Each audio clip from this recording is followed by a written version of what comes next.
హైదరాబాద్ నగరంలో ఇతర రాష్ట్రాలకు చెందిన గ్యాంగ్స్ పట్టపగలే దొంగతనాలు చేస్తున్నాయి. అవసరమైతే వెపన్స్తో కాల్పులకు తెగబడుతున్నాయి. ఖజానా జ్యువెలరీలో దోపిడీ కాల్పుల కేసును ఛేదించారు పోలీసులు. ఖజానా జ్యువెలరీలో కాల్పులకు తెగబడిన గ్యాంగ్ ఏ రాష్ట్రానికి చెందింది?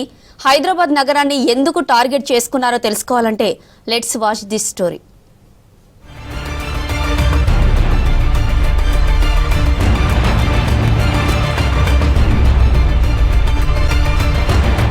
చందానగర్లోని ఖజానా జ్యువెలరీలో ఈ నెల 12వ తేదీన పట్టపగలే దొంగల ముఠా భారీ దోపిడీ చేశారు. ఉదయం ఖజానా జ్యువెలరీ తెరిచే సమయంలో 6 బీహార్ దోపిడీ దొంగలు లోపలికి వెళ్లారు. కంట్రీ మేడ్ రివాల్వర్తో 30 మంది సిబ్బందిని భయపెట్టి నగలను ఎత్తుకెళ్లారు.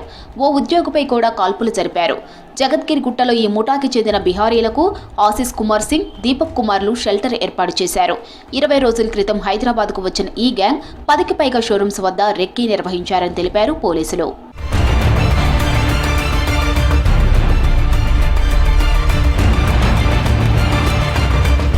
హైవేలకు పక్కనే ఉండే షోరూమ్స్ ను టార్గెట్ చేసుకుంది ఈ బిహారీ గ్యాంగ్. సిటీ నుంచి బీదర్, మహారాష్ట్ర బోర్డర్లకు గంటలేపు చేరుకునేలా ప్లాన్ చేశారు.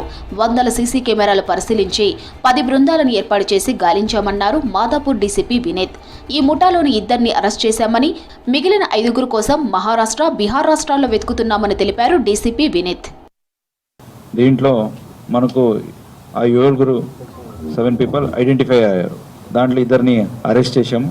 అరెస్ట్ చేసి వాళ్ళ కస్టడీ నుంచి మనం ఒక 900 grams of items, silver items which are gold coated, దాన్ని తీసుకోవడం జరిగింది, సీజ్ చేశాము. సో వాళ్ళ 2ని కూడా జ్యుడిషియల్ రిమాండ్ చేశాము. ఈ 7 కూడా బీహార్కి చెందిన వ్యక్తులు.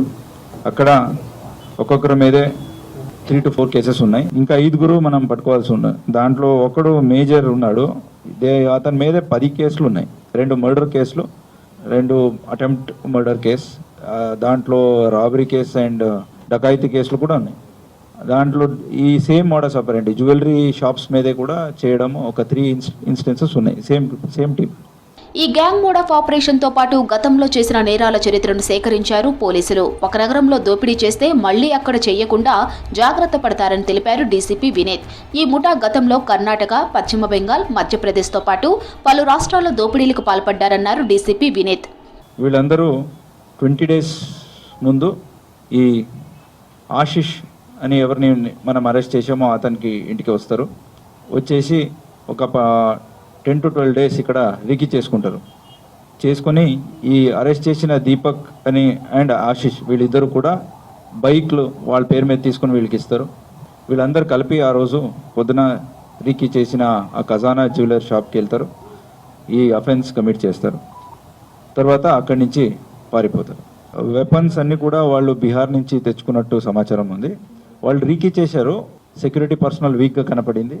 అలాగే కొంచెం చివరల్లో ఉన్నది ఇమీడియట్గా అక్కడి నుంచి వెళ్ళిపోవడానికి వాళ్ళకి హెల్ప్ అవుతుంది. ఈ ఒక 3 యాంగిల్లో ఆలోచించి ఆ మూమెంట్కి ఇది వాళ్ళకి దొరికింది. పాతి గ్యాంగ్, కంజర్, చెడ్డీ గ్యాంగ్, ఇతర బీహార్ ముఠాలతో పాటు ఇప్పుడు సివాన్ గ్యాంగ్ పోలీసులకు సవాలుగా మారింది. జ్యువెలరీ షోరూమ్స్ ప్రత్యేక భద్రతను ఏర్పాటు చేసుకోవాలని, వలస కార్మికులకు అద్దె ఇచ్చే ముందు యజమానులు జాగ్రత్తలు పాటించాలని సూచిస్తున్నారు పోలీసులు.